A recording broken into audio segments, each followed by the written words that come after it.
Quý vị và các bạn thân mến, nếu quý vị có dịp đến thăm Ấn Độ và Nepal hoặc một số quốc gia đạo Phật ở châu Á như Sri Lanka, Myanmar, chắc chắn quý vị sẽ không thể bỏ qua một số công trình do Hòa Thượng Thích Huyền Diệu đã đóng góp công sức to lớn để xây dựng, tôn vinh Phật giáo của Việt Nam tại ngoại quốc. Qua bài viết này, kênh YouTube Tôn giáo Phật giáo sẽ giúp quý vị tìm hiểu rõ hơn về tiểu sử bản thân, đạo nghiệp tu hành và những thành tựu to lớn đạt được của Hòa Thượng Thích Huyền Diệu thông qua nội dung chi tiết trong video sau đây. Tóm tắt đôi nét về tiểu sử xuất gia của Hòa Thượng Thích Huyền Diệu. Hòa Thượng Thích Huyền Diệu có thế danh là Lâm Trung Quốc. Ngài sinh vào năm 1946 tại Ba Chi, thuộc tỉnh Bến Tre. Ngày nay, Ngài sinh ra và lớn lên trong thời kỳ chiến tranh ở một vùng nông thôn Việt Nam. Ngài không được may mắn cắp sách đến trường đi học như các bạn trẻ khác sống ở thành phố hoặc những nơi an toàn hơn. Vì hoàn cảnh gia đình khó khăn, Ngài đã được đưa về ở tạm nơi nhà bà ngoại để có thể đi học chữ với thầy giáo trong làng. Cuộc chiến tranh Việt Nam và Pháp diễn ra vô cùng dữ dội, khiến cho Hòa Thượng Thích Huyền Diệu lại phải theo ba má đi chạy giặc nay đây mai đó. Chiến tranh mỗi ngày mỗi lan rộng và kéo dài hơn, dân chúng chạy loạn càng lúc càng đông, khiến Ngài không bao giờ quên được những cảnh khổ cực, nghèo đói, sợ hãi của mọi người. Đến khi Hiệp định Geneva được ký kết, hòa bình tạm thời trở lại, Ngài mới lại may mắn được cấp sách đến trường. Hòa Thượng Thích Huyền Diệu từng chia sẻ rằng, Ngài vốn là một đứa bé rất tầm thường, chỉ số thông minh thuộc vào loại thấp kém, trí nhớ khá yếu, có lẽ vì bản thân Ngài bị mắc nhiều chứng bệnh nan y ngay từ khi còn nhỏ. Điều đó đã ảnh hưởng khá nhiều đến trí tuệ và nhận thức của Ngài. Tuy thua kém nhiều mặt so với các bạn cùng trang lứa, thế nhưng Ngài vẫn luôn luôn cố gắng học tập để tri ân công ơn dưỡng dục của cha mẹ. Ngay từ lúc nhỏ, Hòa Thượng Thích Huyền Diệu đã có niềm tin rất lớn vào lòng từ của Đức Bồ Tát Quán Thế Âm. Mỗi khi gặp điều gì khó khăn, Ngài thường niệm Nam Mô Đại Từ Đại Bi Quán Thế Âm Bồ Tát. Cuối cùng, Ngài đã quyết định trông cậy tất cả vào Đức Bồ Tát Quán Thế Âm, dẫn đường chỉ lối.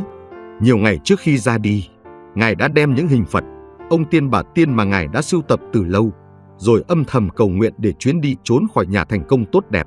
Khi Ngài rời khỏi nhà chỉ vỏn vẹn có một bộ đồ trên mình, không có một đồng tiền các bạc nào dắt lưng. Khi bỏ nhà lang thang, Hòa Thượng Thích Huyền Diệu lâm vào cảnh đói rách, khổ sở. Đúng lúc tuyệt vọng nhất thì phép mầu nhiệm đầu tiên đã đến với Ngài.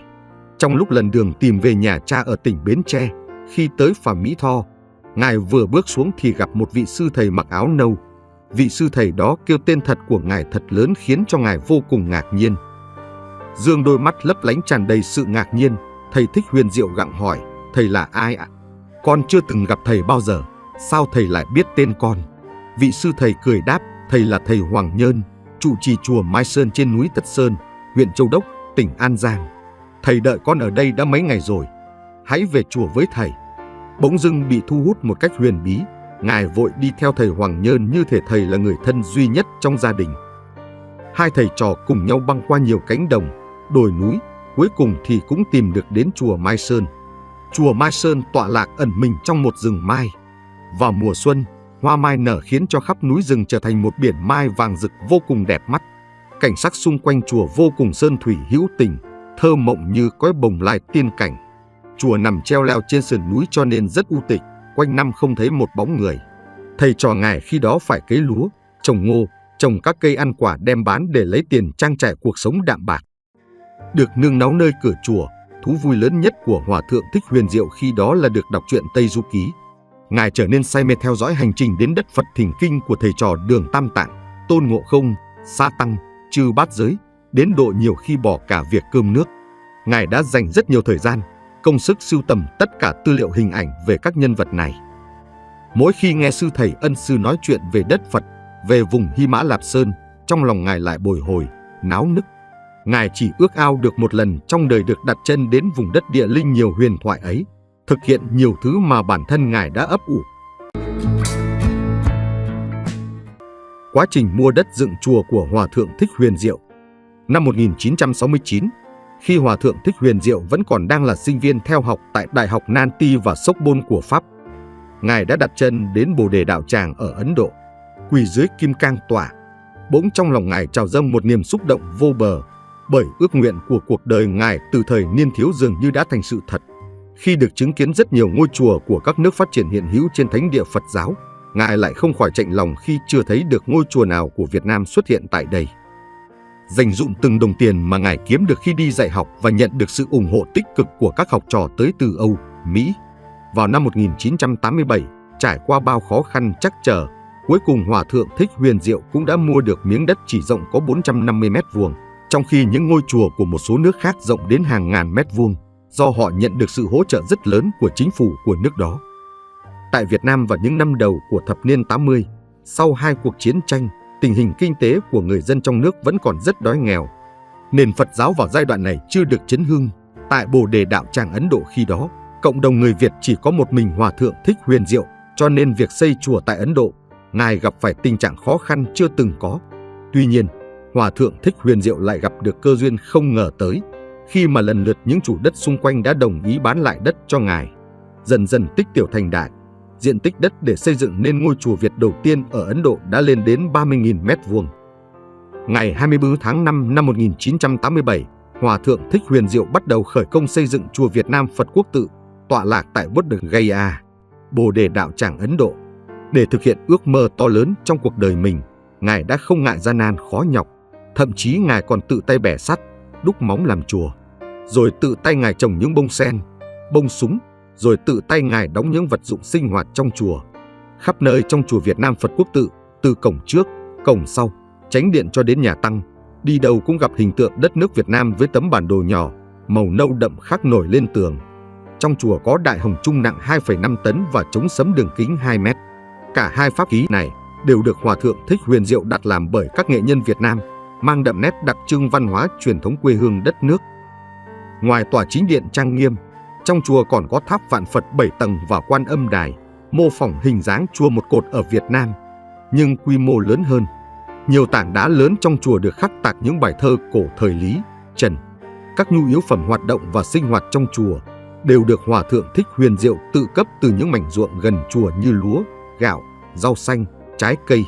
Ngoài ra, Hòa thượng Thích Huyền Diệu còn có sở thích sưu tầm, gây giống một vườn hoa lá cây cảnh gồm những giống cây và hoa từ Việt Nam mang sang như thiên lý, đào, tre, trúc, lan, các loại.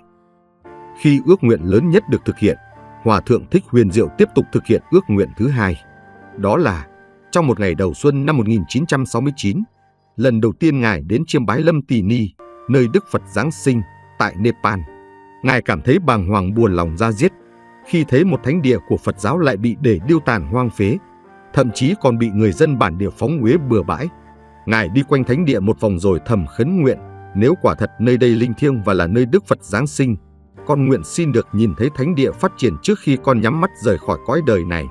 Sau đó, một số đệ tử học trò của Ngài đang làm việc tại các cơ quan quốc tế, muốn được chia sẻ nỗi niềm này cùng Ngài, nên đã âm thầm vận động trong suốt mười mấy năm, cho ước nguyện làm sống lại Lâm Tỳ Ni của Hòa thượng Thích Huyền Diệu.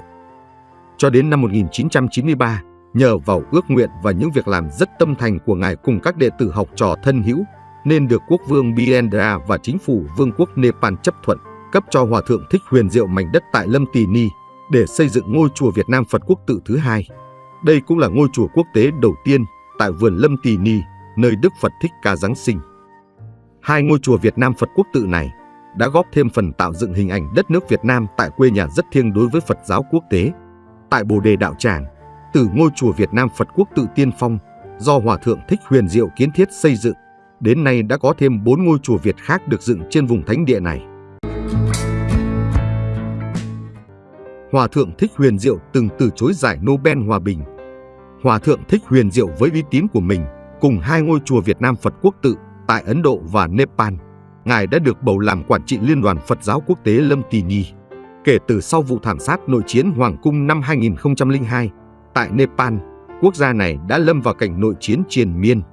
Đến năm 2005, Hòa thượng Thích Huyền Diệu đã gửi thư cho nhà vua cùng ban chỉ huy những đảng phái chính trị ý kiến.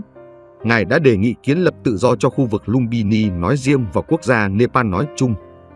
Chính nhờ lá thư tận tâm của Hòa thượng Thích Huyền Diệu đã có một tiếng vang vô cùng lớn trong dư luận và một lần nữa hình ảnh Việt Nam được tôn vinh trong giới Phật giáo quốc tế. Hòa thượng Thích Huyền Diệu đã từng được chính phủ Nepal đề cử giải Nobel Hòa bình, nhưng Ngài đã từ chối đón nhận giải thưởng to lớn và ý nghĩa này. tóm tắt những thành tựu to lớn mà Hòa thượng Thích Huyền Diệu đã đạt được. Hòa thượng Thích Huyền Diệu đạt được những thành tựu sau đây. Nguyên chủ nhiệm tờ Nhật báo Gió Nam. Nhưng chỉ một năm sau đó, do tờ báo này tố cáo tội ác của Mỹ Sơn, Mỹ Lai trước tòa án Hoa Kỳ, phiên xét xử vào ngày 21 tháng 12 năm 1969, ủy quyền cho luật sư Paul Ma Ẩn Kinh, đại diện quyền lợi nạn nhân, sau đó bị đình chỉ xuất bản. Tiến sĩ khoa thần học tại Đại học Sorbonne, Pháp. Khai sơn và trụ trì chùa Việt Nam Phật Quốc Tự tại Bodh Gaya, Ấn Độ. Khai sơn và trụ trì chùa Việt Nam Phật Quốc Tự tại Lumbini, Lâm Tỳ Ni, Nepal. Chủ tịch Liên đoàn Phật giáo Quốc tế Lâm Tỳ Ni. Từng được chính phủ Nepal đề cử giải Nobel Hòa bình, nhưng Hòa thượng Thích Huyền Diệu đã từ chối. Người khởi xướng đầu tiên kêu gọi cộng đồng Phật giáo thế giới khôi phục các thánh tích Phật giáo tại hai quốc gia Nepal và Ấn Độ.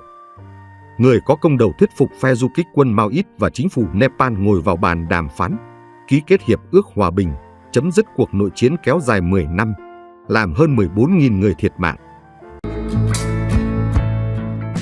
Nội dung video trên kênh Tôn giáo tín ngưỡng đến đây xin phép được khép lại. Nếu thấy video hay, xin các bạn hãy nhấn like, bình luận và chia sẻ để lan tỏa nội dung video này tới cộng đồng.